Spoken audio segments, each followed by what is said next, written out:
Alright, Shalom, brothers. This is Yeromia. Alright, I want to give all praises to Yahweh Hashem Yahweh Shai for giving me this understanding and knowledge. I want to give double honors to the elders, Great Millstone, and honors to the elect, pushing the true gospel of the word in sincerity and truth. Alright, so the title of this lesson is called Esau's Disinformation on Race. Alright, because basically Esau, he has something called disinformation, right? Where he gives you information which is a lie. That's all it is in a nutshell. It's disinformation. It's information that is not useful. You know? So, what I'm going to prove in this lesson is basically what Esau says race is. Let's look up the word, what Esau says race is on. Right, this is from Wikipedia. Race classification of humans. It says race is a classification system used to categorize humans into large and distinct populations or groups by heritable phenotypic characteristics, geographic ancestry, physical appearance, and ethnicity. That right there in that one sentence, that just, if you really understand what those words mean, that just totally fucked you up. You're like, what? Because, first of all, it says geographic ancestry. It don't matter where you're from, man. You know? That has nothing to do with your race. Physical appearance, for the most part, has nothing to do with your race. Ethnicity. The word ethnicity really means nation. It really all these words, race, ethnicity. Like, I'm gonna click on it. I want to see what it says. You know, because Esau says, oh, your culture, your ethnicity, your nationality. He speaks. You know how he tricks you? This devil tricks you with his words, man. You know, one scripture actually comes to mind. It's in Sirach. Was it 12? Yeah, 12 and 10. It says, never trust thine enemy, for like as iron rusted, so is his wickedness. Though he humble himself and go crouching, yet take good heed and beware of him, and thou shalt be unto him as if thou hadst wiped a looking glass, and thou shalt know that his rust had not been altogether wiped away. Yeah, because when we came in the truth, you know, the Most High made us, you know, really the Most High wiped that glass, you know, so we could see clearly, because he had all that shit on the glass, man, all that dirt. You could see right clearly that, yeah, this fucking cracker, he's a devil, man, you know. Set him not by thee, lest when he had overthrown thee he stand up in that place. Neither let him sit at thy right hand, lest he seek to take thy seat, and thou at the last remember my words and be pricked therewith. Who will pity a charmer that is bitten with a serpent, or any such as come nigh wild beasts? Because this devil, this Edomite, he's a serpent. He's that serpent going back to the Garden of Eden.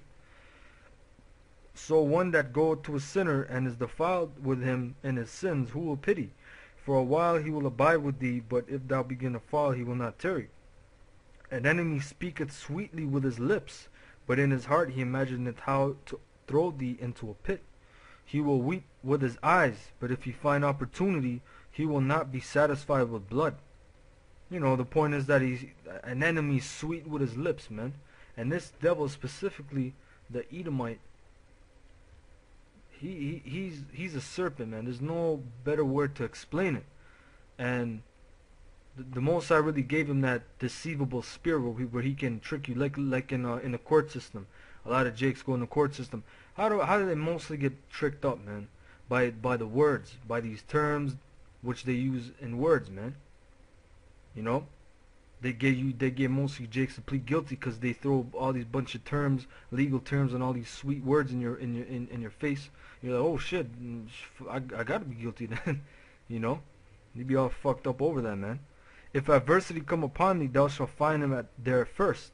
And though he pretend to help thee, yet shall he undermine thee. He will shake his head and clap his hands and whisper much and change his countenance. Now that's not the scripture I wanted, but that's a good scripture anyway. But the scripture I was thinking of is in Psalms. Alright, for with his many words he shall trick thee. I'm gonna look it up quickly, see if I can find it, Lord willing.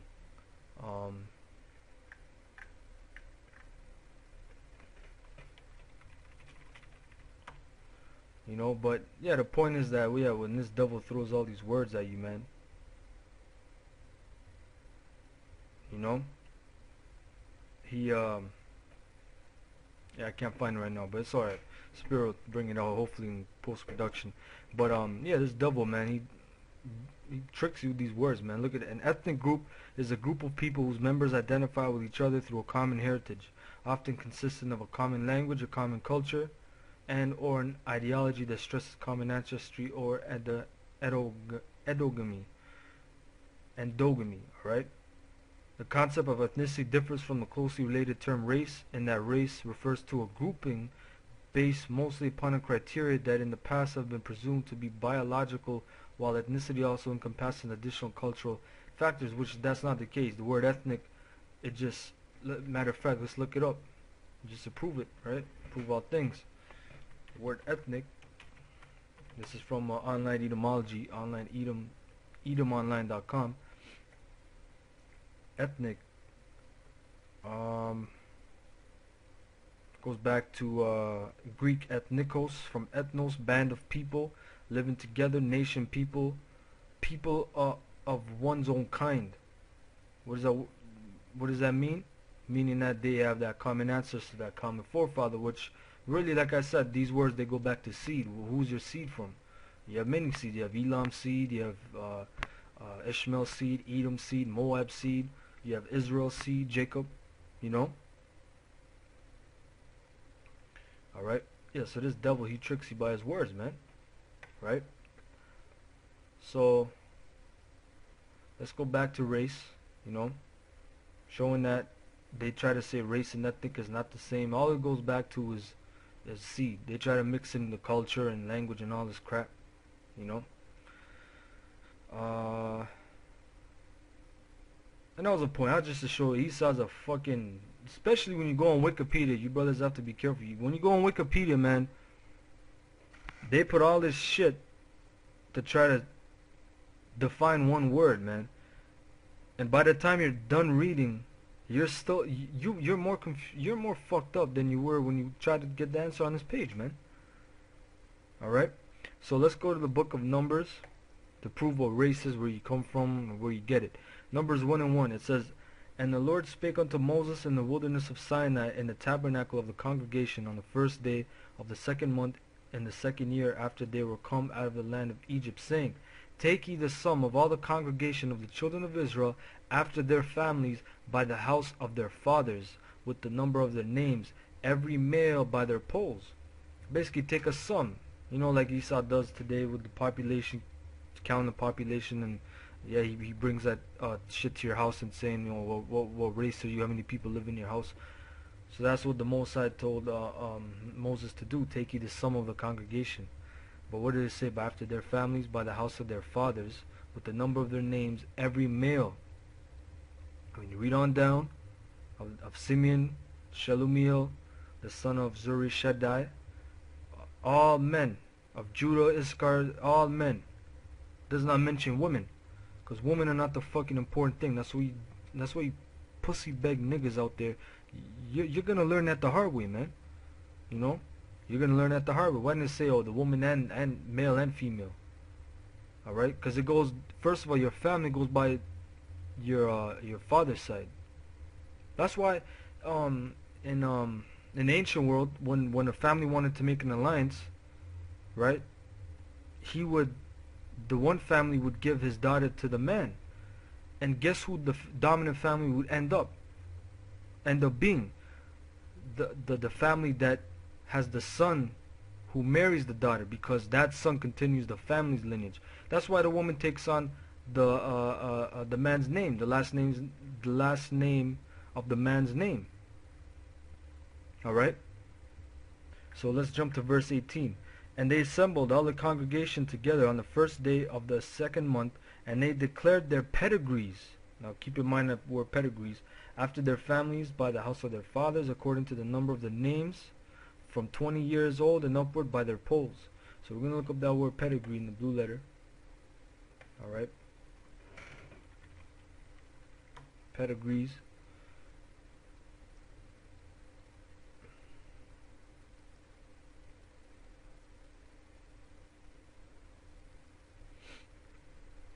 word pedigree.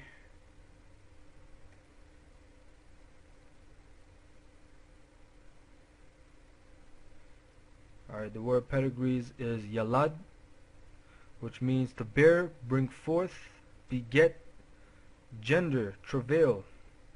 To bear, bring forth. Alright, that's basically what it means. Alright, they go off on some things down there. Basically means to bear, bring forth, beget, gender. The word gender, all these words go back to genus, which means to produce or beget. Now, let me ask you a question. Who begets? Who produces? The man produces. In the man's sac, testicle, is found his sperm, which the word sperm is a Greek word, sperma, meaning seed. Alright, the word sperm comes from seed. All of the genetic information and whether the child will be a male or female, all is determined by that sperm. Ultimately, of course, the Most High, but I'm saying that genetic information is all in that seed. See, the woman, all she does, she lays back, she takes the seed, alright, 9 months later, she pops out the child. You know, she nourishes the child with the egg and all that, you know, but no, stop thinking that the woman's spirit goes on the child or that something majestically happens with the woman. The man has the X and Y chromosome, which he's basically, the man is the determining factor in the matter, man. The woman has nothing to fucking do with it, man.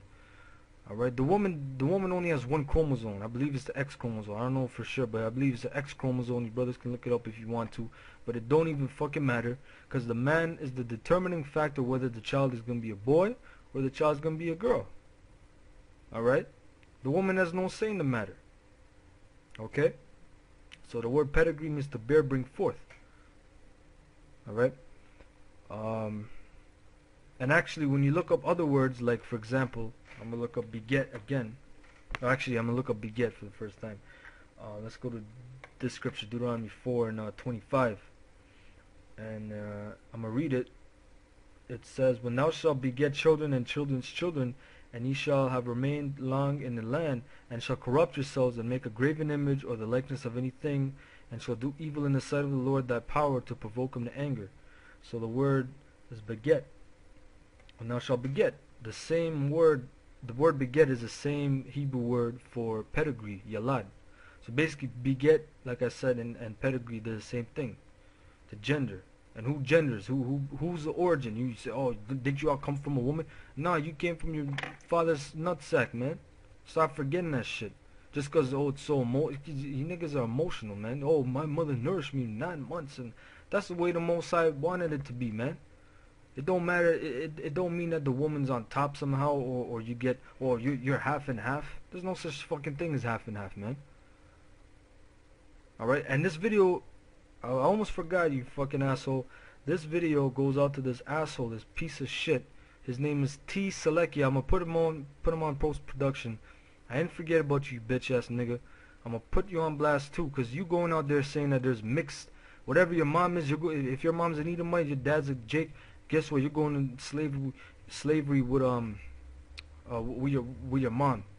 First of all, nigga, that mom is gonna be a concubine to your father in the kingdom. Second of all, if you want to say that what do you call it? That if your mom's a other nation, you're gonna go into slavery. That means that there's a lot of accounts of men that are so-called half-breeds according to you. For example, Solomon's son Rehoboam, his mom was an Ammonite. Let's go to that account.